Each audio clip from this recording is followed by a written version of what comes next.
Jeremiah 33, Promise of Restoration.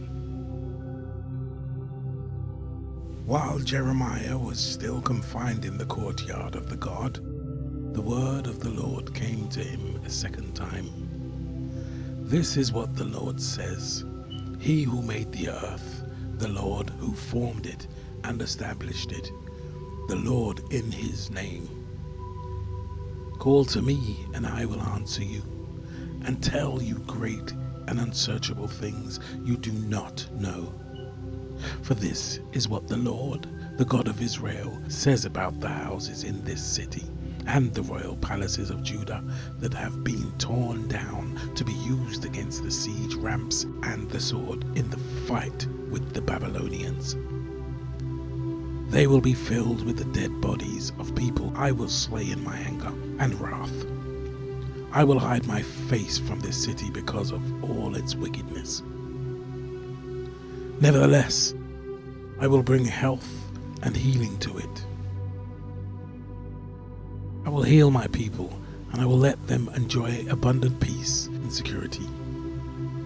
I will bring Judah and Israel back from captivity, and will rebuild them as they were before.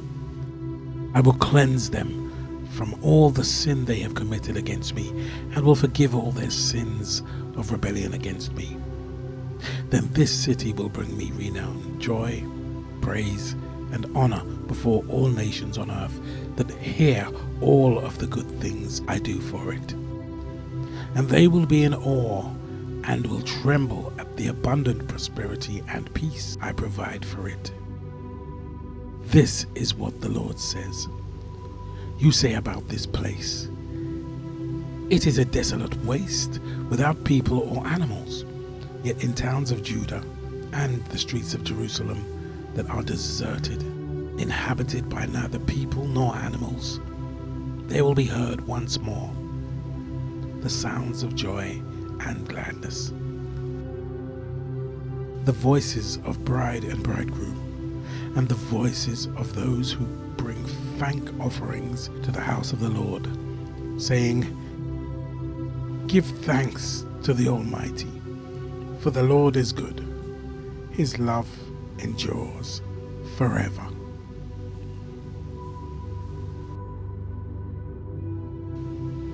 For I will restore the fortunes of the land as they were before, says the Lord. This is what the Lord Almighty says.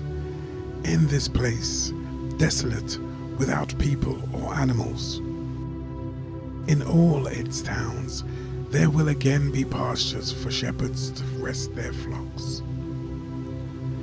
In the towns of the hill country, of the western foothills, and of Negev, in the territory of Benjamin, in the villages around Jerusalem, and in the towns of Judah, flocks will again pass under the hand of the one who counts them, says the Lord. The days are coming, declares the Lord, when I will fulfill the good promise I made to the people of Israel and Judah. In those days and at that time, I will make a righteous branch sprout from David's line. He will do what is just and right in the land. In those days, Judah will be saved, and Jerusalem will live in safety. This is the name by which it will be called, the Lord our righteous Savior. For this is what the Lord says, David will never fail to have a man to sit on the throne of Israel, nor will the Levitical priests ever fail to have a man stand before me continually to offer burnt offerings, to burn grain offerings, and to present sacrifices. The word of the Lord came to Jeremiah. This is what the Lord says.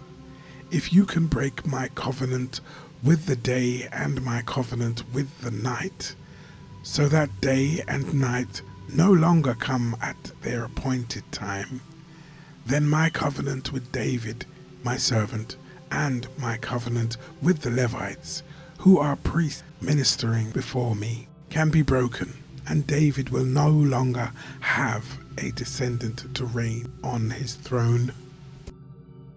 I will make the descendants of David, my servant, and the Levites, who minister before me, as countless as the stars in the sky, and as measureless as the sand on the seashore. The word of the Lord came to Jeremiah. Have you not noticed that these people are saying, "The Lord has rejected the 2 kingdoms he chose"? So they despise my people and no longer regard them as a nation. This is what the Lord says. If you have not made my covenant with day and night, and established the laws of heaven and earth, then I will reject the descendants of Jacob and David, my servant, and will not choose one of his sons to rule over the descendants of Abraham, Isaac, and Jacob. For I will restore their fortunes and have compassion on them.